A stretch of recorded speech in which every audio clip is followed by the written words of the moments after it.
If you look at it within the context, the global context of what's happening in the world now, there's a lot of focus first of all on sustainability.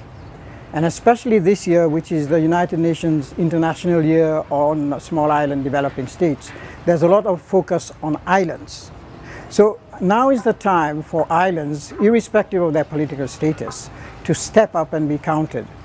And especially with the 2015 Development Agenda approaching, the Sustainable Development Goals approaching, there's the global debate, the discussion on oceans approaching, islands, all islands have to step up and stake their claim in all these debates so that they remain relevant, especially in post-2015 as we continue with the discussion on sustainable development, oceans and the like.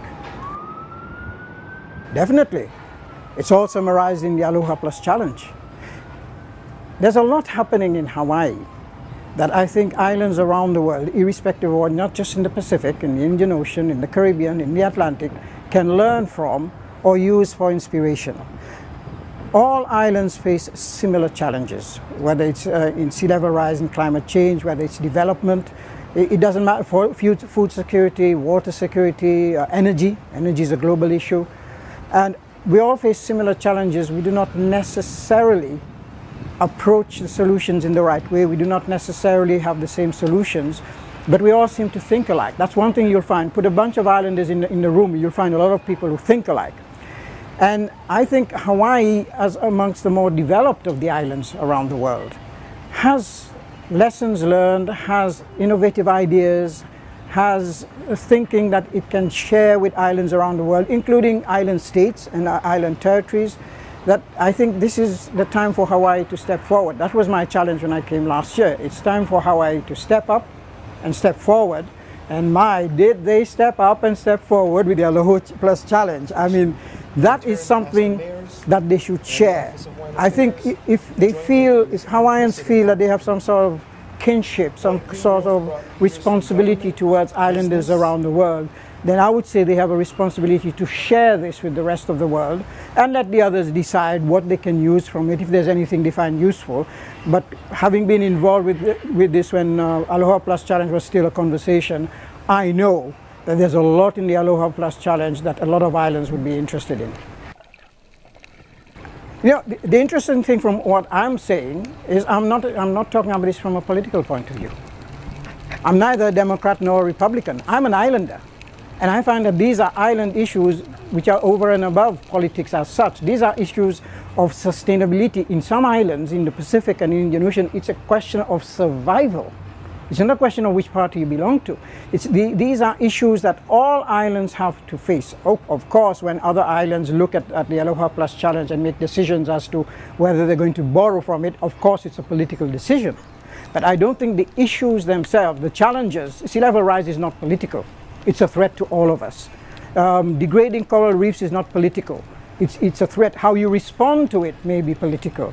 But with the Aloha Plus Challenge, it's ideas that people, stakeholders, it's not coming top down. It's people, leaders from all parts of the community, from government, from civil society, from schools, from the farmers, from the fishers, all coming with their ideas and saying, this is how we think we should address this issue. And so Aloha Plus Challenge can also inspire other islands into the process that went into it. Not all islands are that good in getting all the stakeholders around the table. Some island territories and countries, you have very strong governments that tend to have a top-down issue. It's up to them to decide how to do it, but it's the process of how you got to the Aloha Plus Challenge as well as the content and the substantive part of it. GLISPA is a partnership of islands irrespective of political status and of countries with islands. That is, for example, some of the strong supporters of GLISPA have been Italy as a country with islands, the United States as a country with islands. And it allows people who are interested in island issues, especially from a conservation point of view, and increasingly from looking at conservation as part of the solution to sustainable development and the challenges we're facing, rather than as a barrier or a hindrance. And it's a unique place where all these people can come together and share ideas onto how we think islands can face up to these daunting challenges that all islands face in the world today.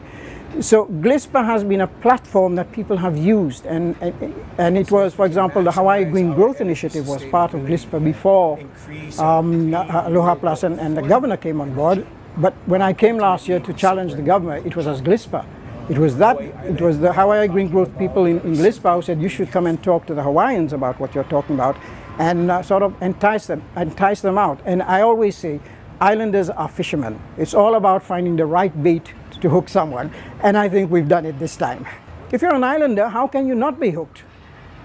It was always there. What you needed is someone maybe to prod it out of you, to tickle it out of you. But I think if you're an islander interested in island issues and concerned about your islands, it's always there. And when you come out and start working, then you're surprised at how much it was in you.